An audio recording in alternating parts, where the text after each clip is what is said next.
Welcome to the heart and soul of Outdoors Radio. It's the Hooking Up and Tracking Down show.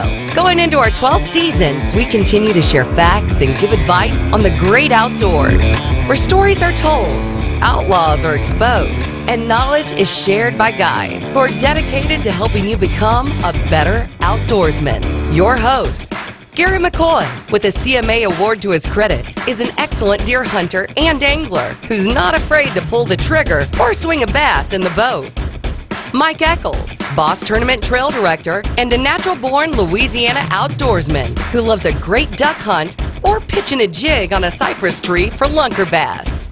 Steve Graff, a two-sport Northwestern State graduate and Iowa Pro staffer who continues his pursuit of tournament-winning stringers.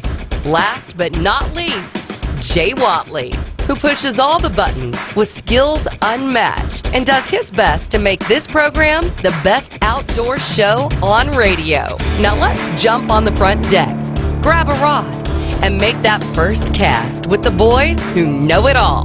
Gary, Steve, Mike, and Jay. Ooh, listen to that. You know, we don't actually know it all.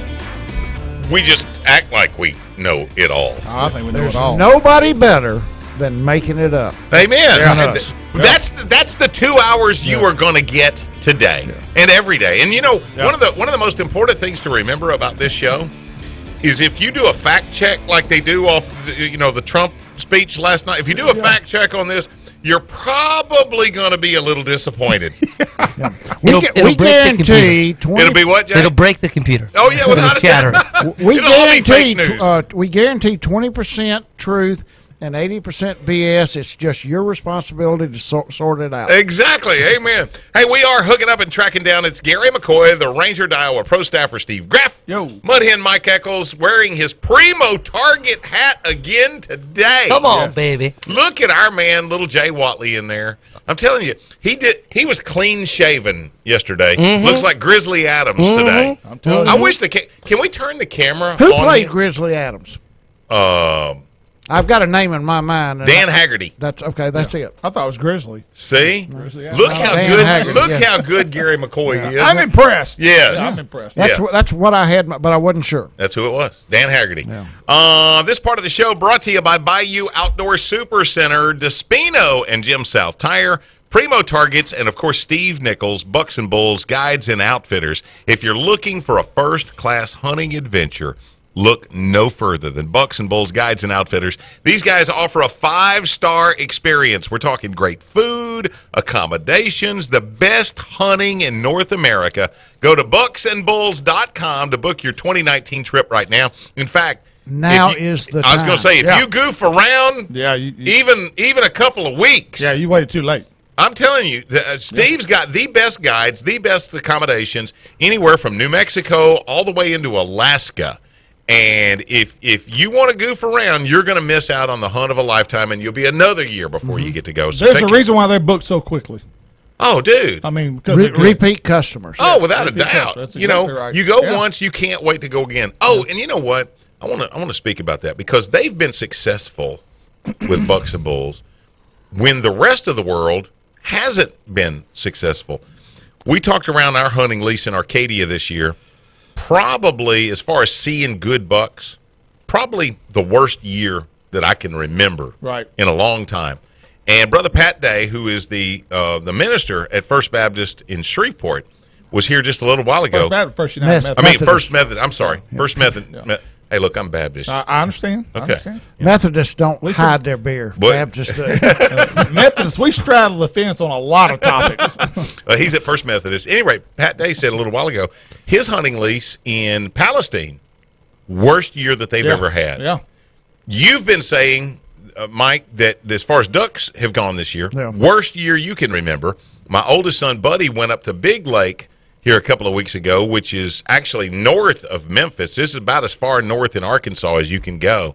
And traditionally one of the greatest duck hunting areas, even comparable to Stuttgart or better. Yeah. And one of his really good friends up there has lived there for 24 years, and he said, worst duck season I have ever seen in 24 years. And then I tell you all ago, the guy that does my lawn went up there and had one of the best hunts he said he's had in 3 years. Well, he said it's all about location. He said you can have a 100-acre tract loaded with ducks and 200 miles, and you ain't got and you can hunt that 100-acre tract today and not kill squat tomorrow. Exactly. There's so much flooded bottoms, rivers, fields, and stuff that the ducks are setting someplace one day, and then they just go someplace else. Yep. Well, what do you think the rationale is behind the deer? I mean, why was it such a terrible deer, Because even in Texas? We've got all this water, and they just get up and fly someplace else. They'll do that, I heard. No, we talked about that this morning. I was talking to Don McCutcheon. And we were talking about the deer hunting. Everybody's saying the same thing. One of the worst years, and I told him, I said, that's hard to explain because you're not looking for the deer to migrate in. No, they're here year round. Yeah, they live here. And it is bad. Cody Brazell, I just talked to him. They went to Stuttgart to one of the big leases this last week. Yeah. I think they killed 3 ducks in 2 days. Wow. And the lodge, the lease they were at was 1,000 ducks down. 1,000. Wow. Down over last year. Well, now I'm glad you mentioned that Cody went up there because I think Ben Clemens went up there for a couple of days because I think it was Larry's birthday or it was Cody's birthday. One of the two, and I think Ben went up there. Well, Ben Clemens, the manager of Bayou Outdoor Supercenter, of the boat store, is going to be on the show with us here in a little bit because next week, the 18th, 19th, and 20th, if you recall, last week we talked to Chris Giordano at the State Fair of Louisiana. Well, we're getting ready for the State Fair Boat, Sport, and RV show at the State Fairgrounds. And Ben's going to give us a little insight, not only what Bayou has, but maybe help you if you're in the market. You're not real sure whether you're a new boat buyer or you're a used boat buyer. What kind of a boat do you want? Do you want a tiller handle on a John boat, or do you want a party barge? What is it? Fiberglass, aluminum. Sure. There's somebody out there right now that don't know it yet, but they need a 2009 Ranger Z520. Yes. With a Yamaha. I want one. HPDI on the back. Would you make a brother-in-law deal to somebody? It's already got a brother-in-law deal on it. Okay. Well, I just want to get rid of it. I'm tired of keeping the batteries up on it. Oh Lord! But real quick, talking about keeping things up, the high water is definitely up in a lot of places. But here's what shocked me on some of these places: Toledo Bend. How high would you think Toledo is right now? The record, and I just happen to know this. The record high for Toledo is 174.4. Right. Yes, that's the record high. Was 174. That's 2.5 above pool. Right. Wow. That's the record. Think about 2.5 feet of water on 189,000 acres. That's a lot of water. That's a lot of water. But the record high is 174. Over your head. Yeah. Yeah. Well, last week, at one point, we got to like 173.89. Yeah. Something like that. Now, it's been dropping a little bit. They've had all 11 gates open, and they've been trying to suck it down as much as possible. Well, they sucked it down. It's down to 172.59, 7 inches high. Yeah. Now, Rayburn, on the other hand, is 173.71, 9 feet high. Wow. 9 feet. They are launching, well, I don't know if you saw it on Facebook, this guy launched his boat at the FLW Tour, is at Rayburn this week. And FLW Tour, he launched it with a motorhome. In the motorhome, a dog is inside the motorhome. On a lot of those high, long, big motorhomes, they're push button, reverse, push button forward. It's not a gear shift. Okay. It's a push button. Well, the dog decided to jump up on. Oh, no. I know where this is going. And the dog stepped on the reverse. Oh, no. He is on the trailer trying to get the boat off the trailer, and the whole RV heads into the lake. Oh, my. He jumped out, run around, got in the side door, got it stopped, but the back end was floating. You could see it bob up and down. So they're drying it out. I talked to a buddy of mine who's there today at the boat ramp. He said that RV is sitting here, and they're drying it out right now.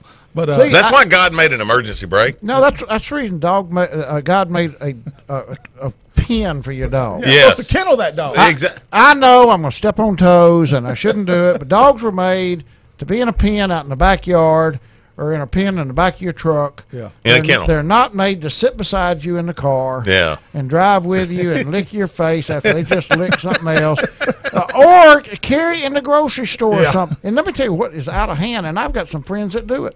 Out of hand, these people buying these service dog vests and taking some soup hound in the restaurants with them just because, and on a plane. This is for my nerves. What do they call that? PTSD?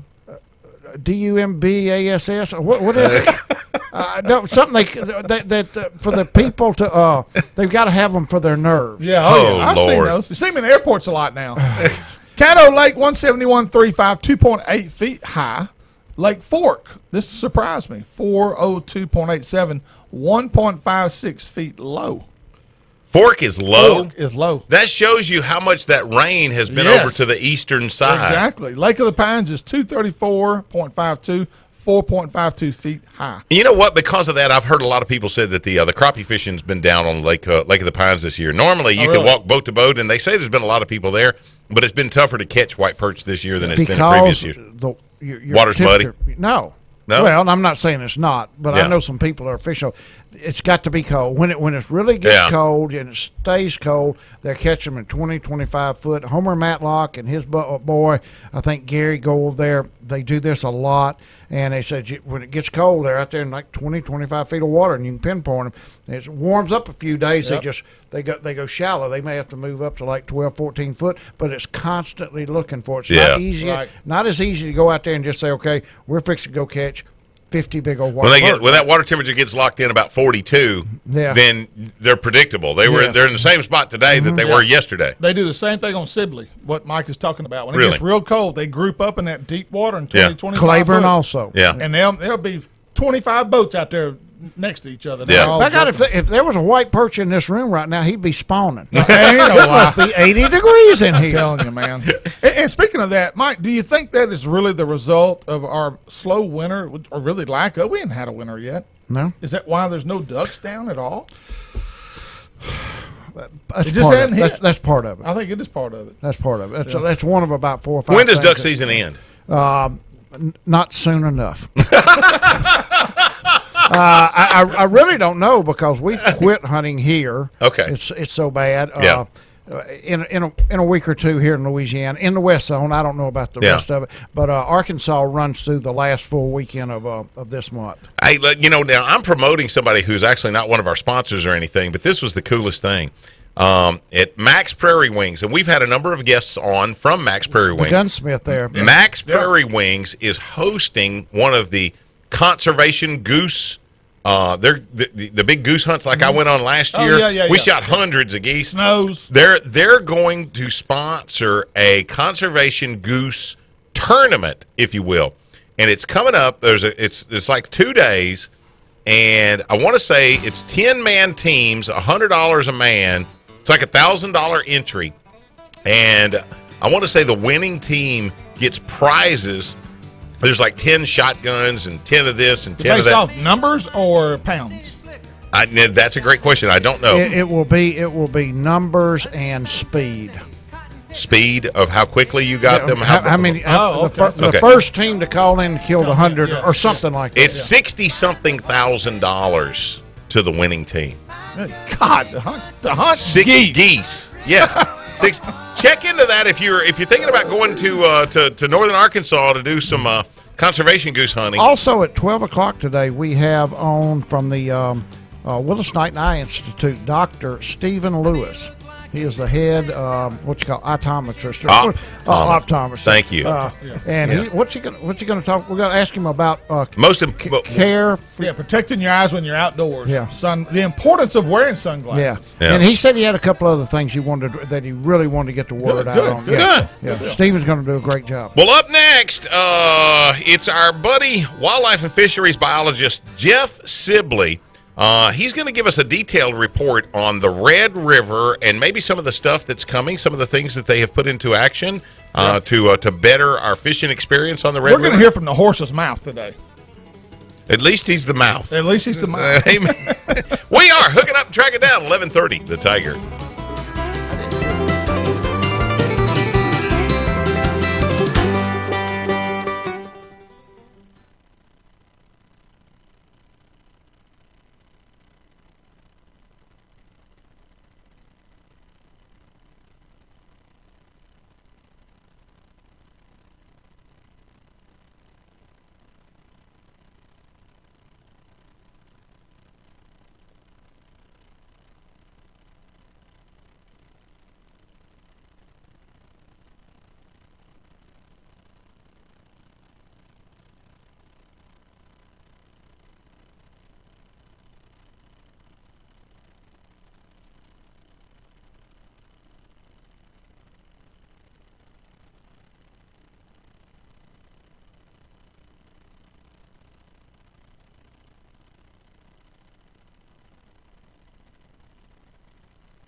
This segment of Hooking Up and Tracking Down is presented by Daiwa Rods and Reels, J&J Exterminating, Silver Star Smokehouse, Bass Cash Bash, and Jimmy Grange's Natchitoches Ford Lincoln. Make that short drive to Natchitoches, Louisiana today and see a loaded inventory of great Ford trucks and cars, or give them a call at 318-352-3677 and tell them the Hooking Up and Tracking Down show sent you. And a little word from Bellevue Meat Processing. Let me tell you what, they are still open 7 days a week, 8 o'clock in the morning all the way until 9 o'clock at night. Bow season, I don't think, ends until January 31. And a lot of the guys who maybe weren't seeing deer early might be seeing them now. Yeah. And it's really important that you know, hey, look, if it's 7 o'clock before you find that deer, you shot him at 5:30, and it's 7 o'clock before you find him. As long as you don't live way, south of Natchitoches. Exactly. You're going to be able to make it, yeah. Within a 2-hour period to get there. And a lot of times if you call Chris and you say, hey, I'm going to be 10, 15 minutes late, he's the kind of guy, he'll wait on you. He'll take care of you. That's Bellevue Meat Processing. Of course. Can you take it to his house? No. Okay. No, Carla lives there, too. She might not appreciate that. Carla lives. Y'all are gutting a deer in the driveway again. Stop. Yeah. But Chris and Carla Nesbitt there at Bellevue Meat Processing have got an incredible selection for you of sausage and seasonings. There's mayhaw jelly, barbecue sauce, and, of course, Carla's cookbook. Is the new one out yet? She had the first run. I need to call her. I think when it does, we need to get copies. Because she had told us that I think that second edition is coming out pretty soon. I think you're right. They've also got prepackaged mixes for you like gumbo, red beans and rice, jambalaya. They offer great snack sticks, perfect for the duck blind or the deer stand. We can all testify to that. And Bellevue, if you didn't know, is the official processor of Hunters for the Hungry. Just go to BellevueMeat.com to learn more. Oh, and one of our regular listeners, Dustin Hadaway, listening right now, he's going to be 30 on Friday. And he wants everybody to know, be at the Big Pine Lodge, Caddo Lake, 6:30 Friday night. BYOB? I hear that Dustin's buying for everybody. Oh, there you go. Fish, whatever you want. I don't even drink, and I'll show up. When is that? Friday night, 6:30 at Big Pines. Stop by there on the way to the duck camp. Yes. And just stay there instead of going to the Amen. Well, on the Primo Target hotline with us right now, wildlife fisheries biologist Jeff Sibley. And, Jeff, we've heard that Red River is about to be back on fire. Any truth to that? Well, it's certainly on the rebound. Good morning, guys. How are y'all today? We're awesome, brother. I want you to paint us the rosiest picture that you possibly could. The rosiest picture. Well, the red is the Red River is red. The roses are red. We could go with that. There you go. No, I mean the river is a volatile system. I mean, and then all lakes, rivers, all these things change over time, and certainly that's what we're seeing on the Red River. I don't know if we'll ever be back in the heyday like we were before, but things are looking up. We had a really low period following that 15 and 16 floods, just kind of a traumatic event on the red, just completely changed the habitat that's there, and things have settled down a little bit, got more into a normal pattern. So as that happens, nature will take care of itself, and things are improving from those low years anyway. Well, we heard that there's an extreme stocking program that's going on, and that they have also completely championed the funds that were needed to keep those areas that dredged out, to be able to get to the oxbows and the backwater areas. And I'm sure that that you are a big reason for that. Yeah, certainly. We meet with the Red River Waterway Commission. Or talk to them frequently, meet with them at least once a year, talk about a lot of the things that go on with the fish population on the river system. And the biggest threats to it are habitat. The stocking program that we work in conjunction with the commission on has been going on for a number of years now, going back 10 years or so, or maybe even longer. And we stock fish in the river, in the pools, separate from them, but also work in conjunction with them. We coordinate it. We put the fish out. We work with them. They buy the fish and things like that. So it's been a very, very productive project, and stocking programs like that are targeting, just kind of modifying the genetics of a fish population. Once that's existing in a lake or a river, you're pouring good fish on top of an already full system. You got to remember those fish in the river are spawning too, and so we're just kind of trying to influence, maybe alter the genes out there some to give us a little bit better growing fish, something like that. Well, Jeff, instead of I'm not trying to Monday morning quarterback. I've told you before that I believe that what the biologists decide to do in the state we ought to do, and not do what some yahoo sitting around the bank tells them to do. But explain to me why y'all went with the Florida strain bass.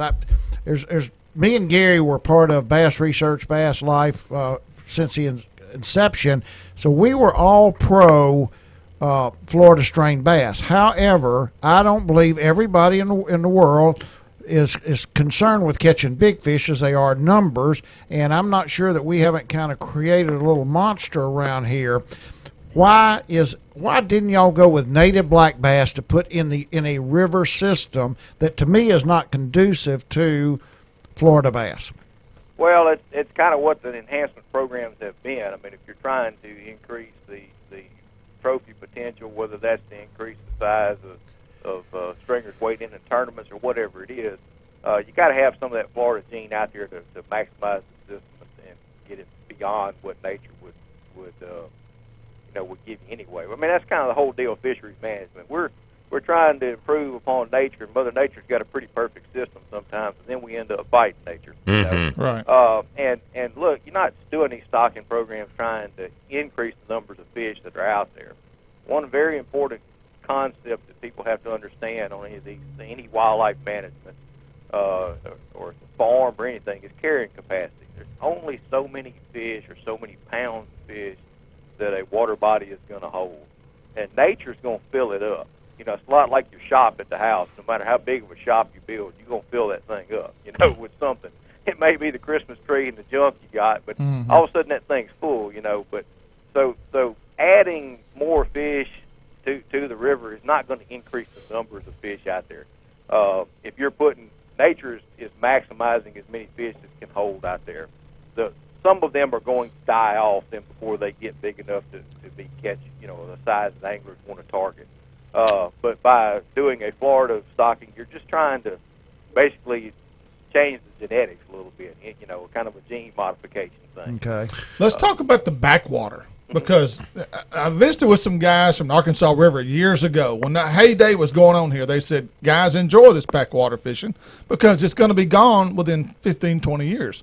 Well, here we are about 15, 20 years later, and it's slowly disappearing. So what are y'all seeing, Jeff? Is there so much silt in the backwater? Because I'm hearing that a lot of the fish aren't spawning back there because it's so soft and it's so silty, the fish are having trouble finding places to spawn. Is that true or not? Yeah, I mean, that's what you would expect on it. I mean, we did a big project as an agency on the river from 2012 to 2015 across all 5 pools of the river, and that, for us, encompasses about 3 of our different offices, districts. So it was kind of a joint project. And then we didn't sample the river a little bit after that because we had just spent so much effort on it. But we did some work on the river last year, and certainly what you're seeing, and so for my responsibilities, I have pool 5. I've also worked in 4 before, and I also have the wild river from the state line down to Shreveport. And that fish in that part of the river looks a whole lot different than it does in the pool. River species, riverine, and you have to realize that the nature's trying to turn Pool 5 back into a river, and it's doing it. It's an extremely silty, sediment-laden system. So there's a ton, literal tons of sediment that come in and are deposited there. Well, that soft silty sedimentation over hard bottom is not something that's real conducive to sport fish like bass and brim and crappie that we all like. All those fish are nest builders. A lot of your river species, your buffalo and your catfish and those things, shad, all those things can broadcast spawn and do things like that. They're better suited for those environments. And so some of that, it doesn't mean that the fish are going to completely go away, but where they're going to live out on the river may very well change over time. Jeff Sibley is the wildlife and fisheries biologist for Louisiana Department of Wildlife and Fisheries. And, Jeff, you know what? We tend to get kind of prejudicial on this because essentially when we talk fishing, we're talking bass fishing. But even though maybe the heyday of the bass fishing has come and gone on the Red River, have all the species seen a decline, or was the catfish? If there's somebody that just loves to go catch a 20-pound blue out there or a channel cat, something like that, has all the fishing seen a decline, or just maybe those sports fish? More so those sport fish, especially in the pools. If you look at our sampling that exists on the river above town, above Shreveport, it's fairly consistent. But that's more of what the river was intended to be. So that best I can tell you is you have to think of it like this. The pools were created, you had a river that turned into a lake, so the fish population shifted more towards a lake-type setup. And as those backwaters are filling in and becoming more and more turbid, there's less vegetation growing, it's becoming less like a lake and more again like a river, and the fish population follows it. Now, that doesn't mean that it's just horrible. I mean, the river, we had a phenomenal run with it because it's such fertile waters there. It's such a great area. And the wonderful fishery we had, it's still a good fishery, but it may not be what it once was. It's just things change over time, Well, Jeff, with the big flood of what was it 2016? Is that Well, right? 15 was 15, really the biggest one on the river, and 16 also. Right. My question is, what happened to that? Was there an actual die-off, or did those fish just get dispersed into the backwaters that never made it back to the river system? What happened to all the fish? Well, they very well could have had a die-off that during They drowned it. They drowned. The best way I can describe that event was it's extremely violent. I mean, that was a lot of force of water with a lot of turbidity in it. Our sampling numbers right after that at the end of 15 were way down, especially for all fish species. But so there probably was some form of a die-off. It was undocumented. Those fish would have not floated, wouldn't have been anything in all that force that existed on it. What we saw this past year is we saw a lot of reproduction in the river of bass, of brim, of forage species, spotted bass. All those things were rebounding, which is what you expect when a population numbers drop. They respond by filling in the gap and reproduction goes up. So Now, when you say in the river, you mean in the river or in the backwaters? no, well the system as a whole. Okay. Okay, we got 30 seconds for the answer to this one, Jeff. Give us the highlights. What's the most positive things that you have found about the coming year for the Red River? Most positive thing is things are looking up from where they were then, and that's that reproduction. We're seeing a lot of offspring. That if we can keep stable water and not have another major event, things should pick up in the next year or two. You don't have any kind of control with Mother Nature? I mean, you don't put folding money in the offering plate or what? No, as soon as I find that out, I'm gonna do it. All we always say is we put it on every prayer list around we can find. There you go. Can we get another hard freeze for about 7 or 8 days and take care of all the salvinia around while we're at it? Just keep praying. That's the best advice I got. Amen. Thank you, Jeff. Thank you, Yes, sir. Jeff. You're welcome. Thank you, guys. Wildlife and fisheries biologist Jeff Sibley, always a joy to have on the show. And you know what? I love the fact that he didn't go beyond to try to sell what is the reality of it. Right. Our heyday's probably over. It's a river system too. Exactly. Yeah. And that's what the navigational people wanted, was a river system. They got it. And that's where we are. We're hooking up, track it down. 11:30, the Tiger.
The Hook It Up and Track It Down show thanks you for tuning us in today. This segment presented by Cypress Knee Outdoors, Nichols Department Stores, Bellevue Meat Processing, and Spro Lures. Looking for a great rattle bait? You need to look at Spro's Aruka Shad, a great bait that bass cannot resist. To see the entire line of Spro Lures, go to spro.com. Once again, here's Steve Graff, Gary McCoy, and Mike Eccles. You don't want to be that guy who forgot to sign up for Bash Cash Bash. 2019 schedule is out. Gunnersville, Toledo Bend, Sam Rayburn, and Lake Fork. Up first, Sam Rayburn. It's underway right now, January 1st through April the 30th. Enter for your chance to win cash and merchandise, including a new truck or maybe a Phoenix boat. That's a good looking boat. That Phoenix boat, that's a nice ride. Entry fee, $50 for adults, $30 for youth, 15 and under. Go to bashcashbash.com to register today. And remember, you don't want to be that guy who forgot. Okie doke, back to the Primo Target hotline. This time, Ben Clemens. This is a On family the show. hotline. On the hotline. This is a baby. family show now. Ben Clemens, the face, the voice of Bayou Outdoor Supercenter. He also happens to be one of my oldest friends in the world, my old roommate. And I'm gonna venture. I would put him in the top 50 bass fishermen in the area. I really would. All right, by you. You definitely just examined your technology, your knowledge. Well, why isn't he on the TV commercials? We did one together. Yeah, we did. TV makes you look fat. Yeah. They say it adds 10 pounds to Ben you, really weighs 119 pounds, but that TV takes him over the 200 mark. Yeah. I'm very sharp because I know I had radio show. I put khakis on this morning. Can y'all tell? You're looking good, bro. Okay, now listen. Y'all are getting ready for the Boat Sport and RV show Yes, next sir. week. Bayou shows up every year. You'll have probably the largest display of boats and RVs there at the State Fair Boat Sport and RV show. Yeah, probably 80% of it. And I'm going to tell you this, every year it seems to me like it gets tougher and tougher. If I was a boat buyer, it gets tougher and tougher to make the decision because you've got Ranger, you've got Triton, you've got the Excel, you've got, every kind of pontoon boats. You've got all these incredible lines of boats. And they come in all shapes and sizes. If you want a shallow water motor, you've got this. If you want something that'll go, a bay boat into the ocean, you've got all of this stuff. And then there's new and used because you have both. How does somebody make up their mind what it is that they're looking for? How do you help them in that direction? Guys, first off, that's supposed to be our job, salesmen and me and everyone else. The hardest thing is there is so many new boat buyers. People don't really realize how many people buy. Take us. Everybody's on the boat all their life. It's a little simpler. They know what's going on. But when you come in and you're kind of getting into it, of course, they don't want to spend a fortune. They don't want a $700 a month note. But that's probably when it's the hardest is new buyers, which, I really would say 50% or so, guys, is new buyers in the boat industry. And that's the hardest thing to do. Would you say that the metal boat industry, you got a great line of the Ranger metal boat. Would you say that's probably been one of the biggest growing areas in the boating industry? The aluminum boat and the pontoon, which is pontoons and aluminum too. Aluminum boat fishing and pontoons have just went nuts in the last 5 or 6 years. Where they're building them now, where they ride like our big boats and everything else, and they said they're easy to pull, fuel economy is great on them, and the pontoons, they buy in them because there's so much more room in them than it is over traditional ski boats, runabout. Mm-hmm. Well, talking about the changeover from fiberglass to aluminum boats, Ron Festivan, who I've known since the early 70s. Mayor. Refer to him. Mayor Yeah. Festivan.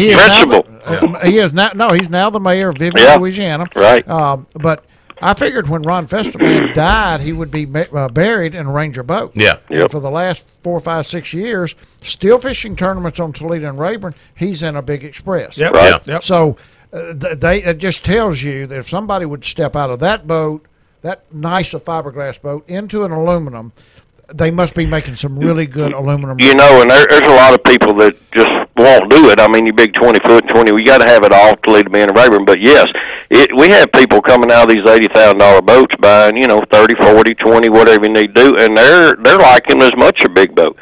They really ride good. And the main thing they've done is they don't rock so bad. They're so stable in the water now. Well, Ben, has the price point peaked out on these fiberglass boats? Are we ever? Man. Are we on top 100,000 now? You can be there right now with options, and that's it. Steve, every year, I've been in this 20-something years, and every year I wonder, and each year, but no, it don't. I mean, it keeps going. It's really mind-boggling, the money, and I hate to say this, me being in my position here, but it's mind-boggling the money people spend on boats. And that's what another thing. You take our Ranger boats, you can take a $60,000 boat and go do anything you want to do. But if you want to make it look like Van Dam's boat, which everybody's buying now, you got $20,000 and $25,000 worth of options, trolling motors, poles. Yeah. That's what's so crazy is they'll walk in and they'll look at a boat and $80,000, $90,000. Oh my God, it's well you can buy it for $60,000 without all the salt, but nobody will. Right. But you got trolling motors by themselves now. There's $4,000. Yeah. Yeah. So, Ben Clemens is on the phone with us from Bayou Outdoor Supercenter. Been there forever. And Ben, one of the things that occurred to me is the financing. I mean, at one point, we were going through a big crisis in the country.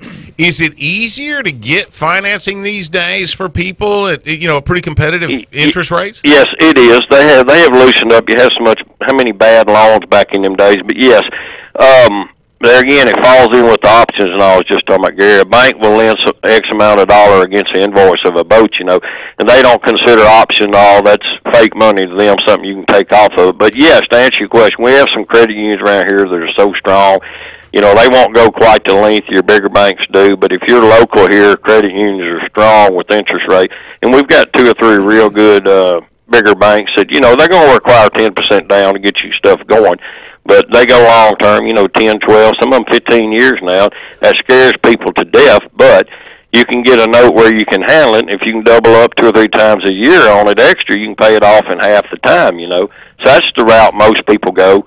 They really do. Now, Ben, what's going to be the new and exciting thing that's going to get people's attention at this year's boat show? Is it a new motor that's come out? Is it the trolling motor upgrades? I mean, all of the above. But the Rangers come out with the new L series everyone's aware of, and the new Mercury, the 250. That's pretty much standard. I mean, the only thing now that's really made a big change is your Ranger and your L. Aluminum boats, Rangers, Triton, they've changed consoles and stuff. But yeah, the new L series, as far as your big glass boats, probably going to be the newest deal. What was the poster of that motor y'all showed me the other day? I can't remember if it was a Mercury or a Yamaha. It was a 450. It's a Yamaha 450. They're building it. Well, they've got a few out there. 50. Hey, they got a boat. Yamaha rep was in here the other day. They got a boat. The guy's got 4 ordered to go to a boat offshore, but they're really for an offshore boat. We probably won't have anything through here. You get much over 24 foot in this area, we can't get rid of it unless it's a pontoon. But yeah, it's a Yamaha. It's crazy. Actually, Ben, there's a new circuit cranking up this year. It started in Alabama. It's the ABA series, and it's a 150. It's only designed for a 150 horsepower or less. Really? Yes, and it's a new circuit that ABA has started up because there's so many guys, they said, that don't have the 250s, don't want to compete with the guys with the 250s, so they started their own circuit. And I thought that told me a lot when they got people wanting to sign up for that. Well, look, and back to the finance deal, nowadays, this stuff, the motors now have gotten so high on these 8 bigger boats, is you got a title now on boat motor and trailer. Used to you had a title on trailer because it's licensed. But you got to look on these $80,000 boats. A 250 right now, you're tearing up $20,000. And that 150, and I have to tell you, we sell as many boats with the 150s as we do anything because it's a perfect boat for our area, Yeah. It really is. You want to fight Rayburn or Toledo every day, yeah, you need to go on. They don't make them big enough some days. Yeah, exactly. But, for what we do here with all our Cypress Tree lakes, I mean, that 18, 19-foot boat with the 150s, I remember when that was big, Gary. Yeah. Well, Ben, now, as far as the boat show comes, right? You're going to be stocked up. You've got, all the big lines of the bass boats. You've got all the big lines of the aluminum boats. You've got all the big lines of any kind of duck boats, the shallow water drives, that kind of stuff. I want to talk for a second about the family. You know, those open bow ski boats, the towboats, and the pontoon boats. Right. Are you loaded up on those this year as well? Yeah, and I won't tell you, the runabout industry it's falling off. Everybody's going the pontoon, and the reason is, guys, you buy 18, 19-foot run, and we still sell them because some people want them. But the 18, 19-foot runabouts, they hold 8 or 9 people, and the time you take one of them and throw your next door neighbor kids in it, a few ice chests and a tube or a board, they're slam full, you know, and there's just the room in them. So your towboats, which they're laid out, and everybody knows a performance boat, and they hold 12 to 15 people, and your pontoon sales is just nuts because now you can take a tritoon that we sell. Used to, you couldn't give a tritoon away in this area, but in the last 3 or 4 years, tritoon makes you have a little bigger engine, and it kind of runs more like a bass boat. You can get up and go with it 30, 40 mile an hour. That's all you sell now because of the room. It holds so much, you know, 10 people, 12 people, 15 people. That's what people buy now.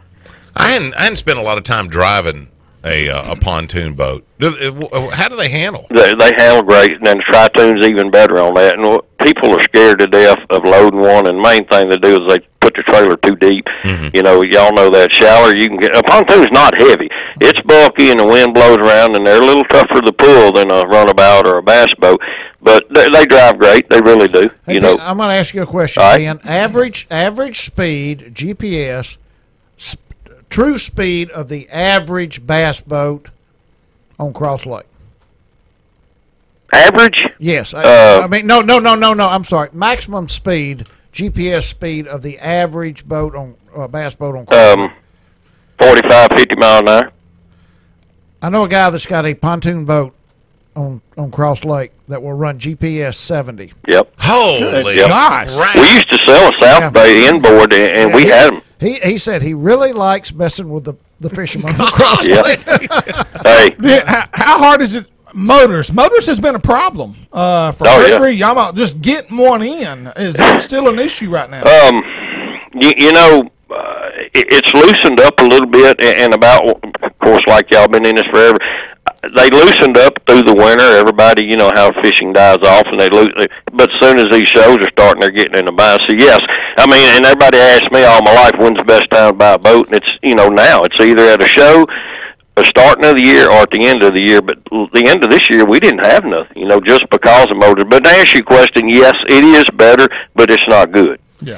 Okay, let's say that somebody at the boat show comes in and they see one of these new L Series Ranger boats, and boy, they're ready to go, and it's just not the color combination that they want. Right. What's the average turnaround from the time they sign on the dotted line and take care of financing, got it all set up, and they've ordered the boat? When's that boat going to normally be delivered? On normal basis, if 8 to 10 weeks to answer your question. But 8 to 10 weeks will answer your question. But we have so much, as big as we are, we have something on order. They call them slots now when you order a boat. We have so many boats coming down the line that say one of y'all walked in and wanted what you're saying, X amount purple. I normally can call up there and catch one that's coming down the line that hadn't got too far that can be changed. So to answer the question, I can get some in 3 to 4 weeks, but I tell people 8 to 10 where they won't come in here and shoot at me. But because when their wife finally says buy a boat and it's been 12 weeks, they hot. My wife never said that. Yeah, right, she ain't had no shoes and my boat ain't here. What do you think's going to be the star of the boat show this year? By you? I'm talking about boat that you've got. Ranger aluminum. Ranger aluminum and pontoon, being up pontoons. Yeah. Aluminum boats and pontoon. You know, you'll have a lot of people shop. And the boat show, they've gotten away. You don't sell the 20 and 40 like you used to, but it lays your whole year out. All year long, you'll have people walking in with a brochure in a car. Hey, I looked at this boat. So, you know, it's a major player. It sets up the whole industry for us for a year. Okay, what lake's going to win the tournament? Oh, God. You know, I really think Toledo this year. There you go. You know, I really do, because Caddo, I mean, they're catching fish up there, got guys every day on it, but it's, you know, it's so flaky, and y'all know Toledo with that deeper water, you can stay on something. So I say Toledo. I think we would all agree. Yeah. That's where I'll be. You know. Well, I know where I'll be, on my feet He in didn't that say concrete. you were going to win. He said the lake was going to win. I know where I'm going to be. Yes, sir. Win. All right, well, when somebody heads to the State Fair Boat Sport and RV Show, Ben says first cup of coffee's on him, right? Come get it. All right, dude. Thanks, y'all. Thank you. Ben Clemens, manager of Bayou Outdoor Super Center. Go see him next Friday, Saturday, Sunday, the 18th, 19th, and 20th at the State Fair Boat Sport and RV Show. Get up in your high horse, woman, I'll make it somehow.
When it's cold outside and nasty, check out our Facebook page at the Hook It Up and Tracking Down Show for special tips and videos related to the great outdoors. This segment presented by LA State Fair Boat and RV Show, Rio Ammunition, United Rentals, and Daiwa Rods and Reels. A top choice of anglers worldwide. Go to Daiwa.com to see the entire lineup of Daiwa products. Daiwa, where innovation and quality come together. Here's this week's Cigar Fishing Line Angler's Tip. And by the way, these are being posted on our new website, HUTDshow.com. It's on our new page. It's not new anymore. Well, it's a new page. I'm sorry. It's a new page on our website called the Cigar Fishing Line Angler's Tips. Me, Gary, and Mike will be writing some of these up. They don't know it yet. They just found out. But I'm giving the first two. This week, last week we talked about respooling your reels with fresh line. Today we talk about the importance of cleaning and lubricating your reels. Now, some guys like to clean, oil, and grease their own reels. I'm one of those. That's fine if you can put them back together properly. But there are people who will do this for you. If you're looking for someone, ask your local tackle dealer. They always know someone who does that. The good thing about hiring this process out is that if there are parts that need replacing, they usually have the parts on hand to do most of the common reel repairs. So either way, it's something that you should be done on an annual basis in order to keep your reel performing at its best. Trailering with your reels on the front deck of your boat subjects them to a lot of road grime, which can creep inside your reel, especially the worm gear. A year ago, I started trailing with my rod and reels, inside the cab of my truck or tucking them away in the storage inside the boat, and I could not believe the difference it made when I started cleaning them this past December. It was a huge difference. Reels of today are very technology-driven, and cleaning is very important. They perform better when they are very clean. This has been your Cigar Fishing Line Angler's Tip. You know, one little tip that I want to give you is if you're going to be fishing in the State Fair Boat Sport and RV Show next weekend, make sure you oil your drag real good. Yeah. Just oil that drag. Just and oil loosen it up and leave it overnight. Yeah. That's the best thing that you could possibly. Yeah. Well, they say you're supposed to loosen your drag on all your reels when you store them. Yeah, I've never done that. I forget that. Well, I don't even do it. They say that that's the life of that drag. I would believe that. And another thing, another good point about that. They say that when you put up your deer rifle, you should always pull the trigger, make sure that it's not loaded, but pull the trigger. Oh, release the pin. To release the pin, you release the tension off of that spring. And that's the life of that spring, is taking that tension off Never of heard it. that. And that's the same thing on those drags. And I'm just kidding about oiling the drag, okay? Because somebody's going to be out there And you don't want to leave oiling their drag. you don't want to leave your crossbow loaded either. And you don't want to fire it dry either. That doesn't result. Hey, That's not a good result. But I tell you something else. If you've got a small troll motor, like I have multiples on for my duck hunting, my mallard machines. Mm-hmm. If you'll take the blade off, the prop off the troll motor, you'll see 2 screw heads there. Mm-hmm. Now those screws are as long as the foot of the troll motor is. They're Holy cow! 8 inches. Yeah. 8 foot. 8 inches. Take one of those screws out, just one, and then turn it upside down, and watch how much water runs out of it. This in the foot of your troll In the motor? foot of the troll motor. You do that and leave it like that for a while, even through the winter. Or I'm going to do it to all my duck hunting stuff and leave it all summer. And I'm going to squirt some DW40 in there, or some of that stuff you gave us. Oh yeah, that silicone WD-40. Yeah, but unbelievable how much longer that troll motor will last on little troll motors if you take one screw out and turn it upside down and get the water out of The it. trolling motor expert at Al's Fiberglass, Toledo Fiberglass, they work on. He's got a trolling motor guy in there. That's all he works on is trolling motors. And he told me, because mine, when it fell in the lake, broke off when I hit a stump. He said, if you pull that trolling motor up and you pull the screw out, like the bolt that Mike's talking about, and water comes out, you better bring it to me. You got a seal busted. Oh, He said, you don't need to be running a trolling motor, because he said, that's the first thing I'm looking for when I take those bolts out. If water comes out, you got a busted seal. You need to redo it. He said, fishing line will cause that seal. I've heard that. Yeah. In fact, a lot of people don't realize this. We talked to Ben Clemens just a few minutes ago, and ever since we were teenagers, Ben has this habit. If he walks into a bass tournament and there's 100 boats, I thought that's not the habit I thought you were talking about. he has a bunch of habits. I wonder where he was going. He will walk up and spin the prop on every boat he passes by. I don't know if it's but he always looks at that and he, perpetually he'll hit one that is out of balance and say, there's a prop shaft that's gone. Yeah. And it's just one of the things. And he does it every time he puts his boat on the trailer. And because of that, I have developed that same blasted habit. I'll hit that prop just to see. And one of the things that you want to watch is for especially braid. Yes. Braid is the worst possible thing that could ever get into your prop. That seal is a memory if you leave it on there. It'll crack that seal in a heartbeat. And you think you've had some problems. Wait till you're replacing that lower unit because somebody unspooled about 100 yards of braid out in the water. I check mine more often than I used to. I actually take my prop off about probably once a month now. Well, when you got $20,000 tied up in the motor, it's worth looking at. We're going to tell you now how to buy a bass. If you're getting ready to go buy a bass boat at any boat show, but particularly coming up in next week, we got some tips here, and we've done this the last 2 years, and that's one of the biggest compliments I think I've gotten is, man, that really came in handy for me. So we're going to do it again. Number one, Mike. Know your needs, and what that means is, do I need a fiberglass boat? Do I need an aluminum boat? Do I need a 16-foot boat, or do I need a 20-foot boat? Do I want a single console or a double console? Right. And the first question you ask yourself, where am I going to be fishing? Am I going to be fishing Cypress? Or am I going to be fishing? Absolutely. How big is my family? What if I'm buying a pontoon boat? What, or a towboat? Just what are we trying to accomplish with this boat? Know your needs. Right. Number Know one. your needs. Number two, sit in the boat. I remember there was I don't remember the name brand, but I actually got in the boat and my knees were banging on the dash. And I was like, this will not be comfortable. So make sure you sit in the boat. Make sure it fits you. Most of them now are designed for guys that are pretty good sized guys. I'm not slamming any particular brand of boat, but I'll say this. A good friend of mine, this has been 20 years ago, bullet boats were essentially brand new. And I climbed over into his bullet boat. We were on Toledo Bend. Waves were pretty rough around Huxley Bay, and that's where we were. And the seats, for some reason, in those boats were so thin, just the seats were, literally, and you think I'm kidding when I say, I peed blood for 3 days after that. It had beaten my kidneys so bad. Yeah.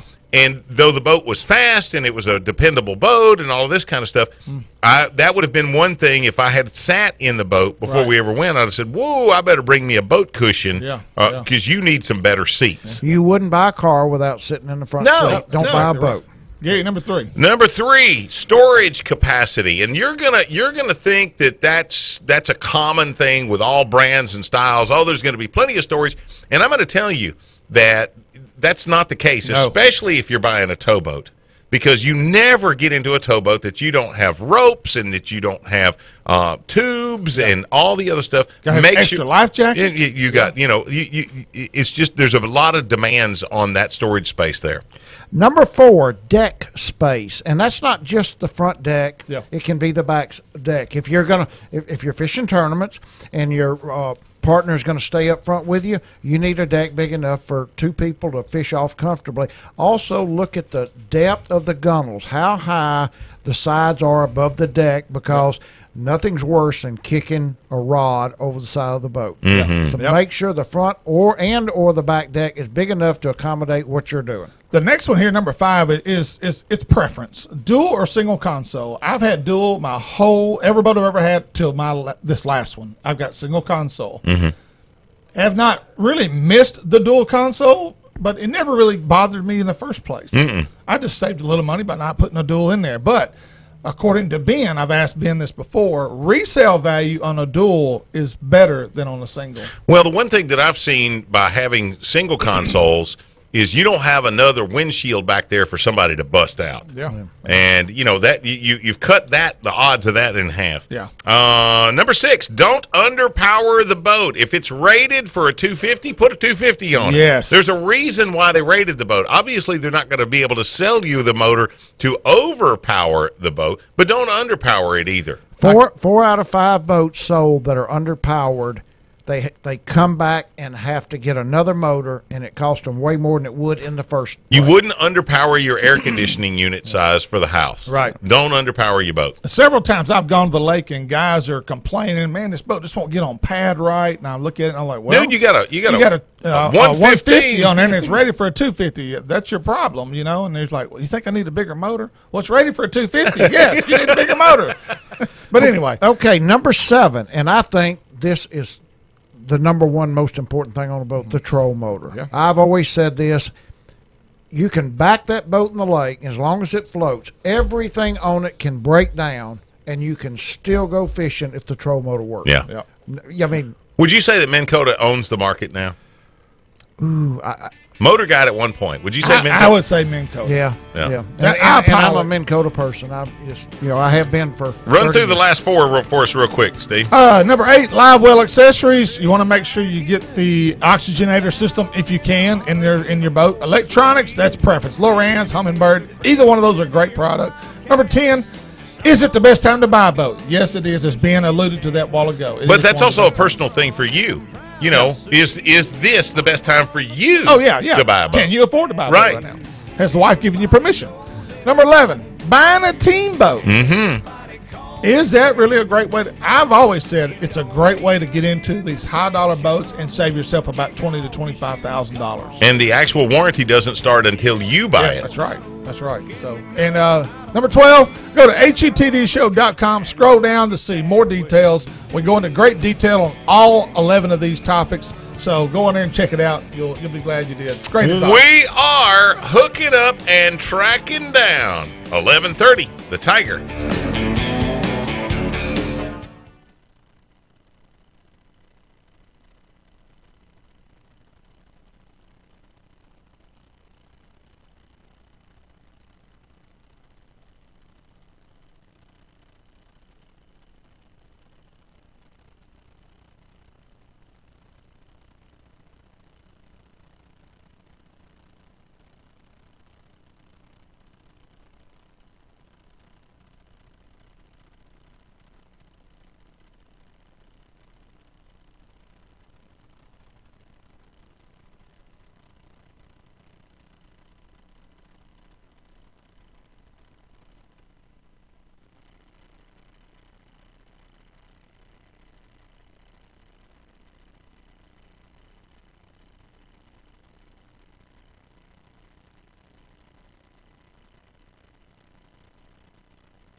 Welcome to hour number 2 of the Hooking Up and Tracking Down show. This segment presented by Ranger Boats, the Red River Waterway Commission, Despino and Jim South Tire, and Gamakatsu Hooks. Simply the best hooks on the market today and the top choice of professional anglers. Once again, here's Gary McCoy, Steve Graff, and Mike Eccles.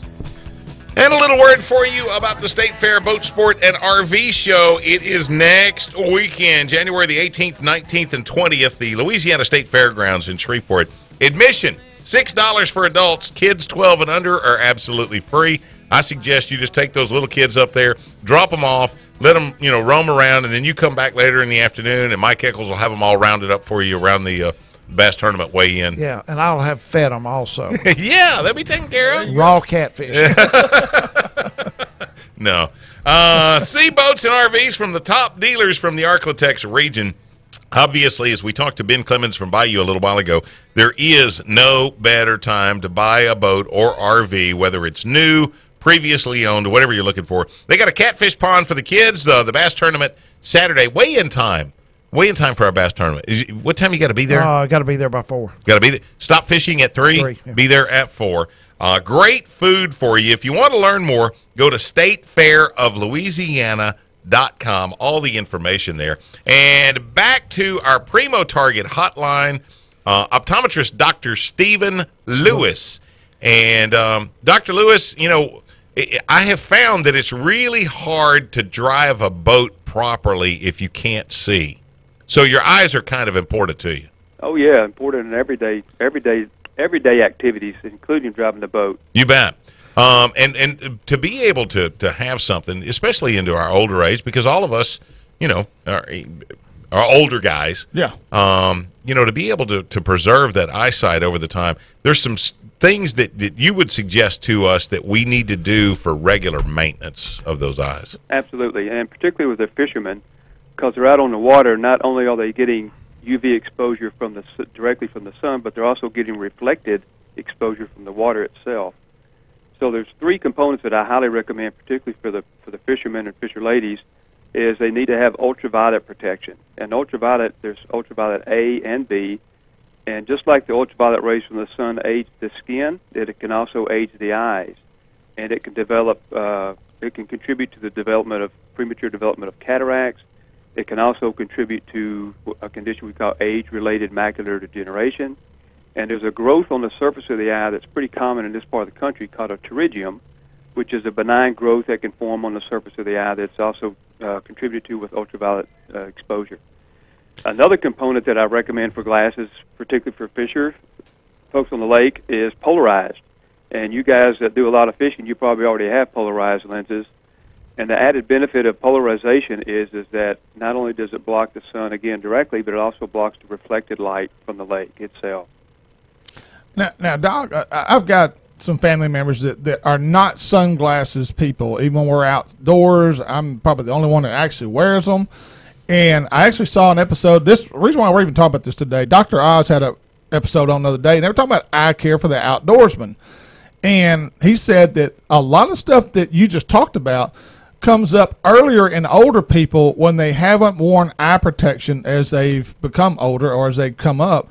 He said it's so important that the sunglasses are critical to maintaining that eyesight for longevity as you get into your 60s and 70s. Absolutely, and you can look at people that in their younger years that used sunscreen versus those that did not, or those that spent a lot more time in the sun, how their skin has aged more rapidly than those that use sunscreen protection. And the same concept can be equated with the eyes and the health of the eyes.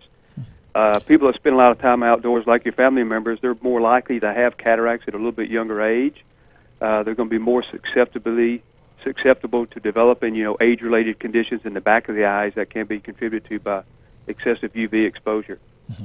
Folks, Dr. Lewis is with the Willis Knighton Eye Institute. So, I mean, this is, this... He's a real deal. Yeah. He's worked there at what used to be the Steen Hall Institute for, 20-something years now, Doc? I worked with Dr. Steen at Steen Hall for 23 years. Yeah. In the past 8+ I've been with Willis Knighton Eye Institute. Ooh, 31 years at the same place. You think you're going to like it? Oh yeah, well, if I keep at it, I'll be as old as some of you guys will be. Huh? Whoa, wait a You might get minute. the hang of this. I a was little bit. actually in Dr. Lewis's office yesterday, and we lined this interview up, and I just knew that, and he has done a great job.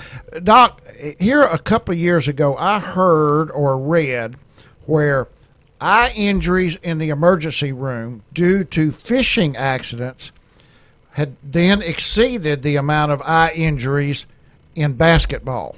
Wow.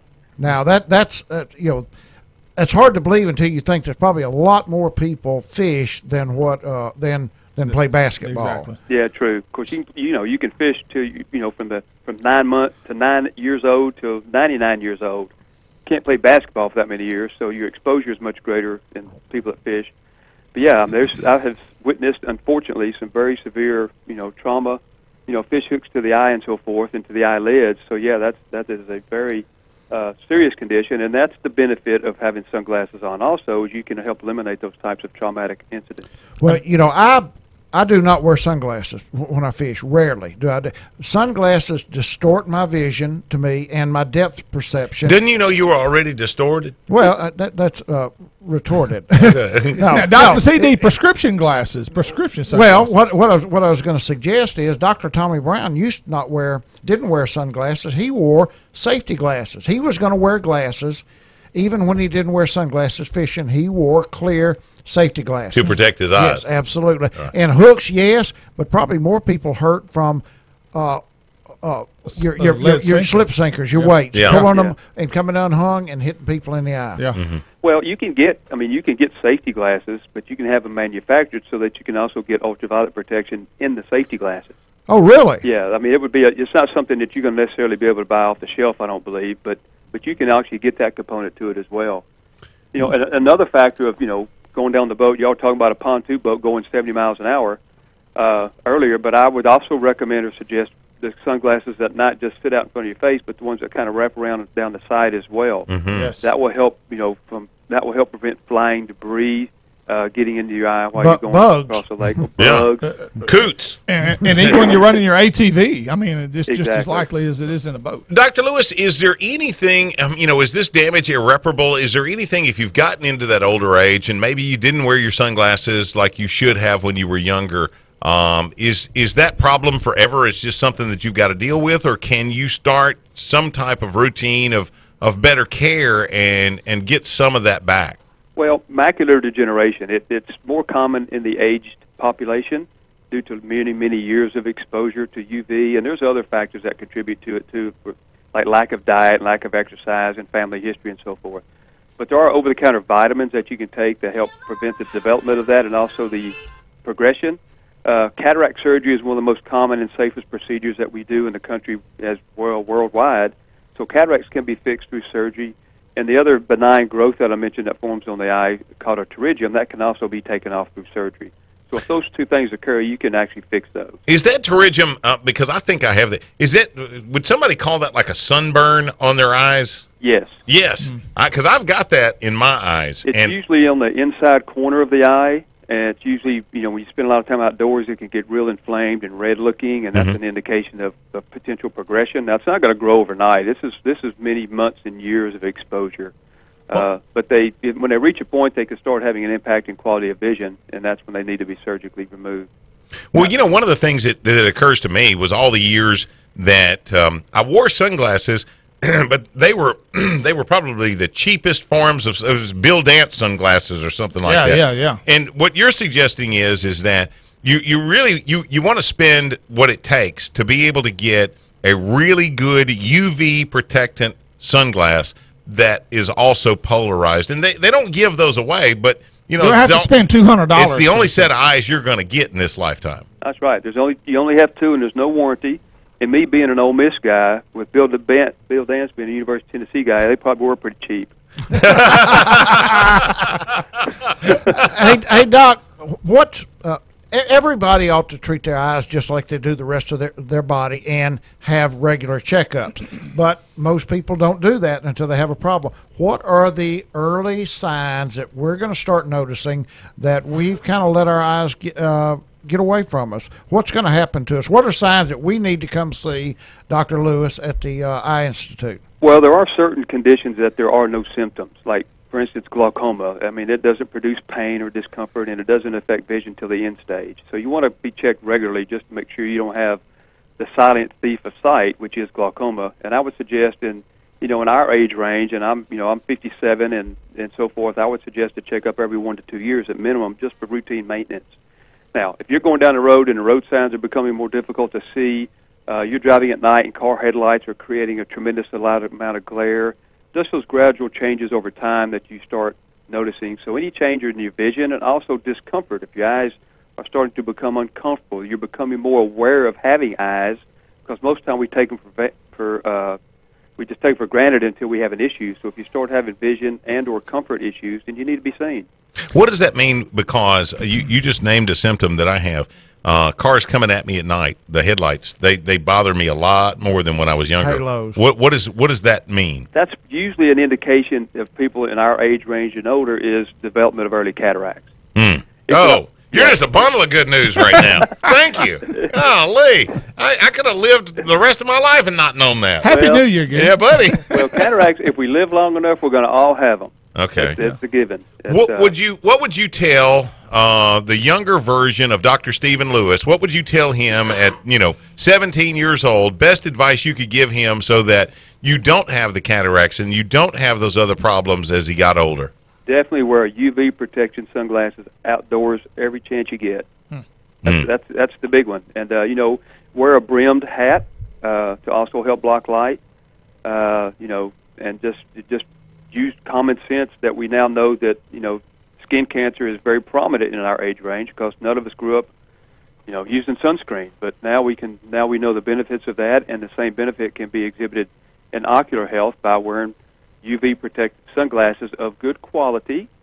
And anything you're going to spend, $100-$150 on, it's going to have UV protection in them. Mm-hmm. One of the things that I have noticed that is probably, and you can tell me if I'm wrong here, but one of the things that I have noticed is probably the biggest enemy of the eye that was ever made by man is the weed eater. Yeah.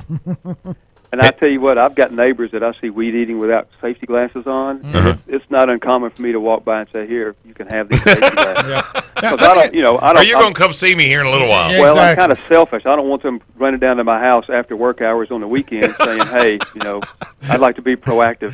I was trying to go fishing, and now I got to take care of you. Let me ask you about a common ailment. Is it this time of year, Dr. Lewis, when this is more prevalent, the pink eye? I mean, is this because we're all indoors a lot more? What is that common right now? We're indoors a lot more, around other people. Other people have chest cough, chest colds. They're coughing, wiping their, in their hands. They're shaking hands. We're rubbing our eyes. Mm-hmm. So the communicable diseases such as cough and colds and flus and pink eyes, it's more easily spread when we're indoors around other people that aren't quite as healthy as we'd like for us to be. So, yeah, it's not uncommon. All right, if you are possibly toting around some cataracts like yours truly, and maybe you've got some other visionary issues that are coming up, just need to get tested.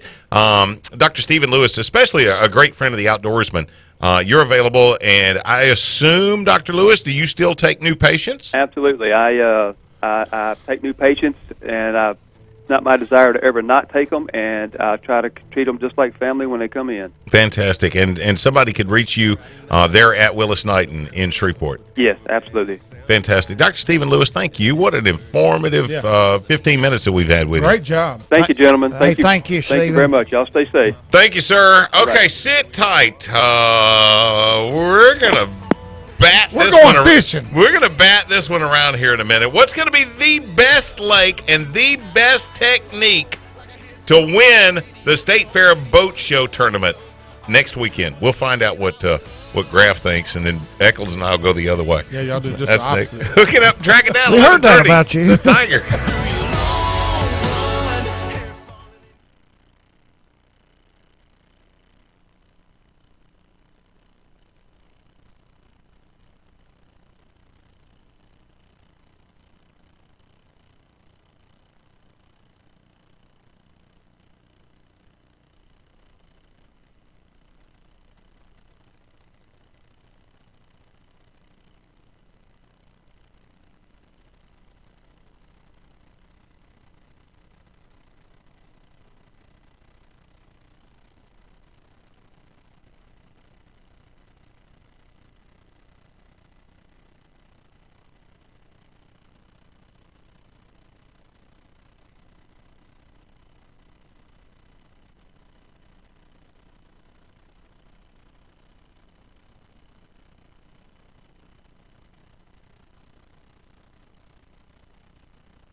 Looking for some great advice and fishing tips that'll make you a better angler? Go to HUTDshow.com to see the latest tips and techniques anglers are using today. This segment presented by Daiwa Rods and Reels, Seaguar Fishing Line, Commercial Power Equipment, and Bayou Outdoor Supercenter. Kick off the new year with a new boat or RV from Bayou Outdoor Supercenter. Go to BayouOutdoor.com to see the largest selection of boats and RVs in the Arklatex. The top choice of professional anglers and weekend warriors, Seaguar Fishing Line. Freshwater or saltwater, they have a line to fit your needs. Fluorocarbons like Finesse, Flippin', AbrazeX, and BizX, and Tatsu, top of the line, best on the market. Or try the best all-around fluorocarbon, Red Label. Seaguar leads the way in winning stringers. Go to Bayou Outdoor Supercenter, Toledo Town and Tackle, Cypress Knee Outdoors, and Nichols Department Stores as well to see the entire Seaguar product line. Here in the next 15 minutes or so, Kevin Jean is going to be on with us. Kevin Jean of V&M Baits. He's going to tell us what's new for 2019. Wouldn't you say V&M probably one of the fastest growing lure companies in America right now? Yes, I would. You know, I mean, their innovation has just been incredible. And they have a really wide range. Oh, God, whatever you're looking for. Yeah, it really is. You know, I was looking through earlier today some of the products that that we got over the last year or so, and one of the biggest surprises to me was that big old do-nothing trick worm that killed them this past year on Lake Fork. Yeah. It's like an 8-inch trick worm. Yeah. Now, I throw their pork pin, which is a long 8-inch worm. It's a straight tail. Yeah. That's what I threw on Toledo last fall. Had a lot of success with it. I've gotten that's become a staple for me. I absolutely why is that why is that bait so attractive?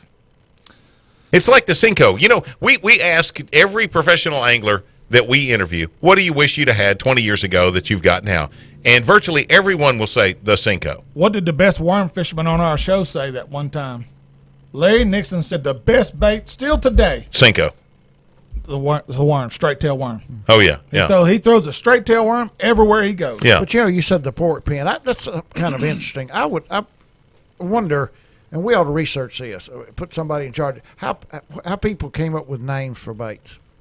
I wonder how they came up with a kinky beaver. Yeah. See, we don't go into that. I was going to take that. I was going to let you have the pork pin and you have the wobble head. And he wants a sweet beaver. I'm going to research the sweet beaver. Yeah. You ever looked at the sweet beaver? It's pretty obvious when you look at it. Did you actually? You mean the last day or two? Did you know that there are certain retailers will not carry that product? I know. They will not carry that product. And, when you get colors like Tramp Stamp and hematoman. Well, the hematoma's just a bruise. Yeah, that's just a bruise. Well, that comes from excessive. Never mind. Yeah. So, whatever.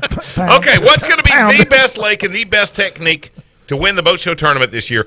Now, normally before we get into this, if I'd read my homework, I would have brought in one of the entry forms because I don't know that we can name all the lakes. Grand Bayou. Well, let's do them one at a time. Let's talk about them. Last year you predicted, which you did the year before that as well. But last year you predicted Grand Bayou would win it. It did. Yeah, it did. Why would that lake not be a player this year? I think it's always going to be a player, but I think it comes down to an isolated few people that if they enter the tournament. Okay. Jamie Myers last year is top notch. Him and his partner, top notch fishermen, and they went to a good lake and they won. Mm-hmm. You know, if somebody like Jerry Hester got in the tournament, he would be somebody that fishing Grand Bayou that I would put my money on. Mm-hmm. Yeah. But Grand Bayou is such a structure lake. Mm-hmm. There's no trees to throw at. Yeah. Very few. The wood that you can find is spawning stuff. Yeah. Yeah. Brush. It's not a place that I'm going to go stumble across two fish that weigh 20 pounds on Grand Bayou. Have you looked at the weather forecast for the next week? No, I haven't. I looked at it the other day, and I don't think we're going to be anything less than 42 degrees between now and then. I mean, mild temperatures. Yeah, I mean, and I don't know that that's a good thing. Yeah. Well, I know I'm headed for Toledo tomorrow, and I heard the water temperature is 55 degrees. In the afternoon. In the afternoon, maybe 54 and a half, pushing was 55. my partner was there last Saturday. He said it was 55 in 3 areas he went into. Now you're gonna start off if you go in the morning, you'll start off. It'll be a little below 51. Right, makes sense. And it depends on exactly where you are because you can be in one spot and maybe be 52. But and does that make that big of a difference? Will I think this time of year it does. If you're in water that's 50.8 and somebody else is in water that's 52. Yes, there is a difference. I think you can make a difference. No, not if you're fishing 20 foot deep. No, that's probably true. Okay, deeper you are, yeah, but shallow water. I think it does, yes. Let's go to it. Is Toledo Bend going to be a factor? Absolutely. The water up, and if it's in the bushes, it's going to be a factor. No, it's not. They're not going to run to the bushes in January. No, they just never do they, Graf? No, they don't go there. They're not in the bushes. I hope everybody heard that. You're not going to catch 2 8-pounders out of the bushes this early. No, it never happens. You're not going to do it. Y'all didn't catch 2 8-pounders. A 7 and a 6. No, we had an 8.5 and a 5.5. Yeah, right. We had an 8.5 and a 5.5. We were calling 5-pounders all day. I still think that Toledo is probably in the top 2 or 3 choices. Well, I think it's a perennial player. Yeah. Now, all right, let's go to Caddo. Okay. Why will Caddo not produce the winning string? Too many high school kids. It's going to be crowded. It's going to be crowded. It's going to be crowded. It's going to be either so high that you're going to have a hard time fishing where you want to fish. It's going to be so far over the lily pad stems and the grass that you're not going to effectively fish the rattle. Your rattle trap is not going to touch or anything. It's going to be falling like a rock, which is not going to be good. Yeah. I'm not saying it won't be one on Caddo, but I'm going to say that's going to be the factors where it could be a little tough. What if because the year we got beat, it was Randy Deaver beat us on Caddo because of what? And we had the winning string because of what? All of a sudden, you had a little front blew in up here. Grass always got the winning string if that other 80 people didn't show up. That's right. But if you get a little front that blows in, you get some wind, and those fish turn. You're only talking about 2 bites. Yeah. And I guarantee you that somebody like Randy Deaver doesn't need to have to fish with all the high school fishermen. He can find a place to go fish by himself and catch fish. Yeah. Or he'll go into that place with all the other people and make one cast on the X. Yeah, exactly. Yeah. There's also 2 lakes that in Caddo, maybe once. I'll add 3. Does a current hole come into play on Black Lake or Bistineau or Caddo? I think on any of the lakes right now, current's the biggest trick that you're looking for. Even on Toledo? Yes. Yeah. And I'm going to tell you. But Toledo's not as important as it would be on Bistineau. You know, there are guys that are out there, it's terrible to fish a falling lake. It's awful to fish a falling lake. Yeah, it's rough if you're fishing it traditionally. But if you're fishing the current on a falling lake, it can be a bonanza. You can fish 15 current holes. I've watched it on Toledo 1,000 times. And I made pretty good amount of money back in my day on Toledo when the lake was falling. You know, the thing about the mammoth size of Toledo, it takes you've got to really pull a lot of water for a long time to drop that lake down at all. Yeah. And so those fish, all they sense is that current. They're not really sensing that the lake is falling, and if they do, they just fall a little bit further out the point. Can it be one on Red River, around the Red River South area? Nope. In the back. I wouldn't think so. You don't think so? No. I think it could be. Can you maybe place? Sure. Yeah. You catch 2 4-pounders. I think you could win on cross. Yes, you could. Yeah, I agree absolutely. with that. You could win. Yeah. You know, especially I don't know that it ever has. Yeah. But it doesn't take but one of the few good fish that there's out there. Yeah. It doesn't take but one of them and another bite to do it. Cross seems to be a better summertime body of water than winter, isn't it? Yeah, because it's so shallow. Yeah. So Mike, you catch a 10-pounder and a 5-pounder. How many years would that win the boat show? 4 out of 5. Yeah. Yeah. I mean, the year that Graf and I fished, we had 1408. No, I thought we had 13 and a half. Okay, maybe that was it. Because the winners would have maybe they had 1408 and we had 13 and a half. Yeah. Right. So I'd say 4 out of 5 times. Yeah. Normally, if you've got 15 pounds, 2 7.5-pounders, and I want to say that last year What did it take? Didn't it take 15 pounds last year to I win? didn't get to fish it last year. Because my brother-in-law finished second last year, and he had a 965 and another that they went to Bistineau and caught. Yeah. Yeah, I don't remember what Jamie Myers and his partner had If on. I remember right, it was cold. Last year? No, it was not cold. I thought it was really I'm cold. sorry. 2 years ago is when the front moved in about 3 o'clock. Right, 3 right. o'clock. Yeah. It was year before last. Yeah. It was cold last That's what year. happened to us that year. That front moved in that afternoon. I got cold standing at the weigh-in. It was nice when we first got to the weigh-in, and it got cold and that rain started. I told Gary, and we left the ramp. Not me. I had antifreeze. I told Gary, and we left the ramp at Toledo, we got a shot. Because I knew 13 and a half pounds. I'd fished it enough and been enough weigh-ins with Mike's Dunham that I knew we would be right there in the hunt. Mm-hmm. But when we got to Shreveport, and I saw how nasty and cold the weather had changed, I thought, I bet they bit on Caddo today. And they did. Yeah. They bit on Caddo. But back to what you were saying, the current. The difference in current, falling water current on Toledo, you're talking about maybe the water dropping inches. Yeah. Caddo Lake, Black Lake, Bistineau, falling water, those lakes right now, Black Lake is 4 foot high right now. Wow. Yeah. And when you've got a major drop in the water when you have that falling water current on those lakes right now. And yes, you might get bit, but when you say the water has dropped 2 feet in the last 8 days, 6, 7 days, that's not good. I think that takes that falling water current out of play there instead of just the lake dropping a couple of inches on Toledo Bend and having a current. What about one of the East Texas lakes? Because I think, can't you go to Welsh? No, it was Brandy Branch? Brandy Branch, Yeah. which is Martin Creek or something like Yeah. that. Yeah, it's not known for a lot of big fish. Right. Most of the people go over there in hopes of catching 2 4-pounders. Yeah. 2 4.5-pounders.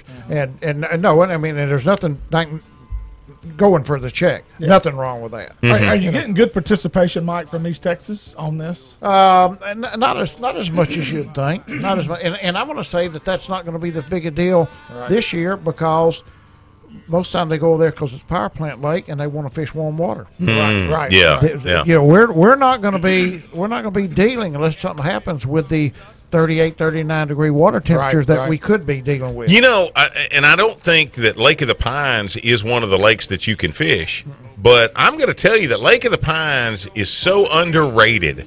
That is one of the best bass lakes that we've got around. If you don't believe it, tie on a crankbait, go over there in May, June, somewhere along in there, and just watch what happens. It is, but it's like Grand Bayou. It's a structure lake. Yeah, well, sure. Before we get to Kevin Jean coming up with V&M, rattle trap, will it win it? Jig, sweet beaver, what? It's gonna be hard to beat a trap. I think the trap bite's going to be on. It's going to be hard to beat a trap. There's enough grass this year. We got plenty of grass in Caddo. Yeah. There's grass in Toledo. I'm going to say that it's not going to be the deal because of the water being above the grass. That's just my bet. Could be. You might be onto something. We're hooking up and tracking down. Sit tight. Kevin Jean of V&M Baits is next. 11:30. The Tiger. And we can skin a buck.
If you missed today's show, it's no big deal. You can catch us again Saturday mornings from 6 to 8 here at 11:30 The Tiger.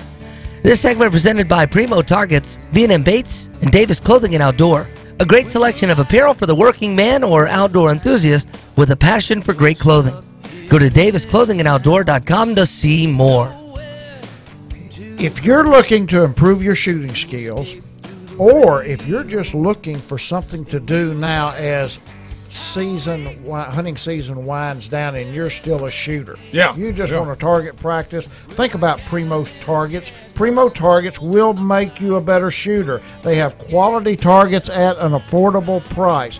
Owners Chris Kennedy and Russ Harrock, they have a mission. They want to make you a better hunter or a better competition shooter. Craftsmanship, quality, and a passion are a part of what makes Primo targets the best on the market. Go to primotargets.com to learn more, and remember, Primo is spelled the Cajun way, Primeaux,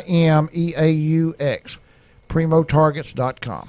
Kevin Jean of V&M Baits on the Primo Target hotline with us, and Kevin, there is a rumor that that V&M is going to start having to put one of those little warning labels, disclaimer on the disclaimer on the package that says if you open this in an open-bowed boat, you're subject to getting struck by incoming fish. Is that a fact? Absolutely. The new flying fish now jumping in the boat. Yeah, Asian carp. Absolutely. Okay, so fishing season's here. Most everybody is trying to put up their deer rifles, and some guys, they're spending a little time with the crappie poles and things of that nature. But it won't be long. They're going to be really, really, really trying to bang the banks and catch some fish. What would you say is the hottest lure that V&M is going to introduce, or maybe it's a staple that's been out for years now? What will be the hottest lure for V&M in 2019? Well, the pacemaker jigs and the J-Mug is our staples. It's been around for several years now. That's always going to do well. It's in everybody's boat, but we got a new bait that came out. We released last fall. This will be the first spring with it, called our Flash Jig. Now, the Flash Jig is basically a skirted underspin. Everybody nowadays is throwing an underspin, which is just a spinner on the bottom of a hook. It used to be a deep thing, but now it's turned into a shallow water thing as well, especially on those hydrilla lakes. So what we did was took that underspin type bait, and we basically put a skirt on it. So now it's a skirted jig with an underspin. We got that bait available in 4 sizes. We got it in 3/8, half ounce for the shallow water guys, like a Sam Rayburn, up where you throw a trap in the hydrilla, or a swim jig. It's just a swim jig with a spinner on it. And we also have it in a 3/4 and a 1 ounce for out deep fishing those ledges and brush piles. What's the attraction of that over, let's say, just maybe an inline spinner or a spinner bait? Well, several different things. Of course, the spinner bait has the blade on top. The blade on bottom is for reeling it over the top of grass when those fish are bedded down or are in that thick hydrilla, like a Sam Rayburn, like a Caddo Lake, and you're ripping that bait over the top of it. The spinner now is on bottom. It gets their attention. And have you thrown that, Graf? Yes, I am. Matter of fact, I got one tied on for tomorrow. But the thing, you better have. Yeah, exactly. The thing about it, Kevin, too, is that with a regular spinner bait, the blades tend to pull the bait up in the water column. With the underspin, it stays down in the water column. Correct. You're able to retrieve that bait. Jacob Porosnik designed this bait for us, and the main reason that he wanted it was to fish deep. The bait holds down in the water column. He loves fishing it around brush, that extra bling to a swim jig. He feels like really attracts those fish and pulls them out of those brush piles. But so when we started working on it, and Cliff Pace, of course, helped Jacob design, he said, well, shoot, if we're going to make this thing in a 3/4 1 ounce, we're going to make it in a 3 1/2 so I can throw it in the spring. So we're real excited. This is the first spring to have this bait. All the local lakes here in Louisiana and Texas is getting good grass this year. There has already been a 10 and a 9 caught this fall on Sam Rayburn on this bait. Wow. So what would you say? What would you say if you were headed to Caddo? We're talking, 4.5, 5 foot deep, is a hole. What would you say size wise would be the most practical for Caddo? 4 and 5 foot, you're going. I mean, that's a 3/8. Okay. Anytime you get 7 to 10, that's a half ounce. And And that's just, it's always according to what gear ratio reel you're using, but 4 to 5 is usually going to be your 3/8 ounce. Hey, Kevin, first off, thank you for taking time to be with us today. We appreciate it. We appreciate everything you've done for hooking up and tracking down. Years and years ago, a good friend of mine lives down around Gold Honor, Trey Morgan, got me to fishing a jig, swimming it, instead of throwing it up there and let it go to the bottom. But I want you to bring me out of the 20th century into the 21st. Why is a swim jig better than just taking your regular jig and doing the same thing? Well, for shallow water, I mean, when you're a flipping jig or throwing it out there, letting it go to the bottom, you're imitating a crawfish. A swim jig, now you're imitating a bluegill, a scared crawfish, to shad. You can imitate so much more by swimming a jig compared to the jig being on bottom. Right. But why does the swim jigs design called swim jigs? Why do you want to put a swim jig on instead of swimming your half-ounce, 7/16? Well, you take our pole swim jig, for instance. With the head design we have, if you look at the front head design of our swim jig, it has a V-shaped head, and what that allows, one, it allows the water to push through the head and push through the skirts, which gives the skirt a more pulsing action, number one. Number two, anytime you come in contact with a stick, a limb, that front head defers the hook away from that structure, whatever it is, so it doesn't get hung up. If you take a flipping style jig or your more flat bottom jigs, that's why they're made for the bottom contact. They don't have that rounded front head to defer it away from objects and to also pulse through so it gets to the skirt, so it just has better action. Well, you know, one of the fastest growing jigs over the last 5 years, I'm going to say, is the football jig, which we've had forever, but it's really on fire right now. And V&M's got the flatline football jig. Give the difference. What's the difference in the football jig as opposed to a flipping jig? Well, that football jig is a whole lot wider of a head. Football jig you use them for throwing out deep, 15, 20 to 30 foot of water, and you want it to be a lot wider. So one, you can throw it in brush piles, and so it stands up on the bottom in that deep water. That big wide head design, when it's on bottom, the wider the head design allows it to stand straight up and for you to drag it. It's not really made to hop. You can hop it. A lot of guys hop it, but you can drag it with that wide bottom on that jig. You can just drag it across the bottom out there in 30 foot of water.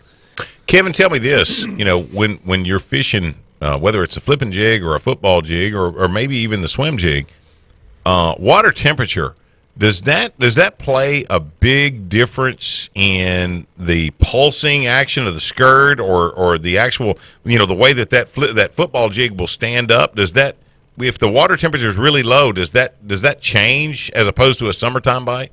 It's going to change. As far as summertime goes, no, it really doesn't, because your water temperature is not going to jump up or down that much in the summertime. But tell you what it does affect is those fish and how finicky they are. Sometimes they want that jig really moving fast if it's a swim jig, or they want it really slowed down, or vice versa with a flipping jig. Sometimes they want you to flip it there and they want it to sit there for 5 seconds before they'll even bite it if the water temperature is really cold. Mm-hmm. Them fish are just like humans. When they get cold, they don't want to move around. And but when it's a pretty sunny day out in the spring and they're really feeding up, or in the winter right before it gets cold, they're really feeding up because the cold's coming. They're moving around a lot more. They want a bait that's moving and they can react to. So it's got more of a reaction to the fish than it does your bait. I would have bought that argument, and obviously there's a lot of guys that make way more money than I'll ever dream of making tournament fishing and addressing those issues. But I'd have bought that slow moving philosophy a long time ago until Caddo Lake, probably 1989, 1990. It was the coldest I have ever seen Caddo Lake, and you could not reel a rattle trap fast enough. Correct. Those fish would climb all over it. Now, that fish for all intents and purposes, should be sold up and buried up in a root wad around those big cypress trees, but they sat over that grass, and I mean, if it came by at 100 miles an hour, they were going to hit it. Correct. Now that's going to come to, they're feeding up because it's fixing to get colder. They're feeding up because it's pre-spawn, and those fish are, they've got to get as fat and as healthy as they can get before the spawn. So there was something coming up. I guarantee if you go back and look at it, or if you could, from the date you fished that day, there was something within the next 2 weeks that was coming, whether it was really cold or the spawn. Actually, it was the exact opposite. Monday, Tuesday, and Wednesday of that week, I got a sunburn. Thursday, it snowed. It was the second weekend of March, and Thursday it snowed. By Saturday morning, the wind was blowing 100 miles an hour, and my best friend back then, he and his partner won the tournament. It was they had 6 fish that weighed 42 pounds. My goodness. Now, Kevin, you remember that tournament, don't you? Yeah. I stayed home. Kevin, we talked a lot about jig style baits. There's another one that's been it's a staple now with 99% of the professional anglers, and it's called a bladed jig. I mean, we all know it's the chatterbait's the original one. Tell us a little bit about what y'all call your lightning blade. Now, our lightning blade, everybody has it has some type of bladed jig. Ours has more of a tight wobble action. A lot of other blades on the market, they've got a hard move side to side action, and that's good. They all have their different preferences. The ones that are that hard erratic action are what you use more for stumps and laydowns and so on and so forth, open water. Ours with a little bit tighter action, we use it more for a grass jig. Again, going back to that rattle trap bite, when I talked about with our flash jig, rolling it over the top of hydrilla, and it being a tight wobble, it's not going to hunt as hard side to side. It's going to hunt real hard in the middle. It's not going to have that hard side to side erratic action.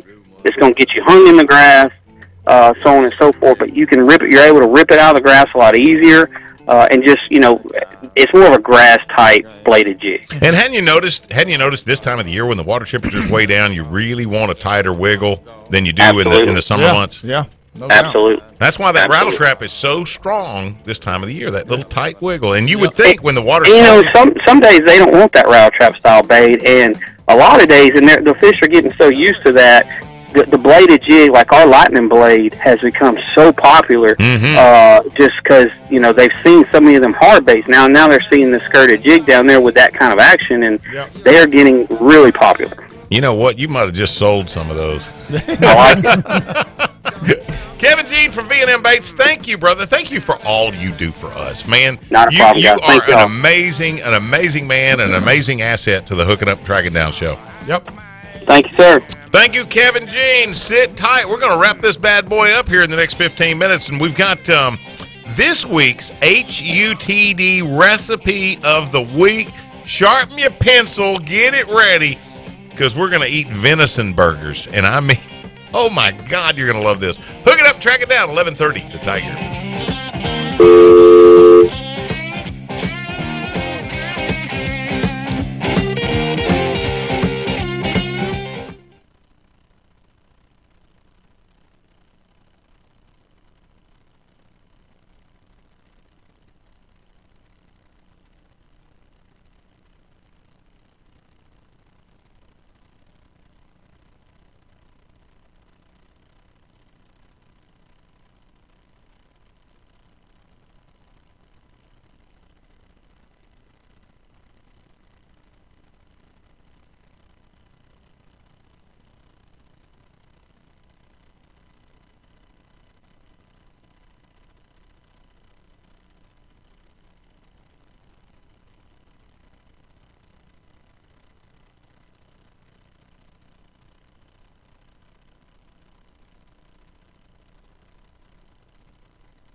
We here at the Hooking Up and Tracking Down show enjoy food, so check out our website at HUTDshow.com for some great recipes that'll make you fat and happy. This segment is presented by Natchitoches Ford, Gamakatsu Hooks, Sprolors, Cypress Knee Outdoors, and Nichols Department Stores. Look for a Nichols Department Store near you. See why people travel for miles to see the best selection of merchandise and apparel geared for the great outdoors. One more time, here's Gary, Steve, and Mike. Here's your Bucks and Bulls Outfitters best times to hunt. And we're going to throw fish in there, too. Thank you, Steve Nichols. There you go. This weekend is rated as very good on Friday, good on Saturday, and fair on Sunday.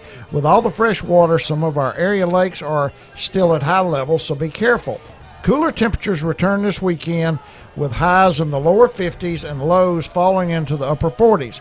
There's a 60% chance of rain on Friday, 50% on Saturday, 10% on Sunday. The moon will be on the increase from 20 to 35% by Sunday night. Best times to hunt or fish late afternoon. Friday, 3:09 to 6:09 p.m. Sunrise will be 7:17. Sunset 5:28.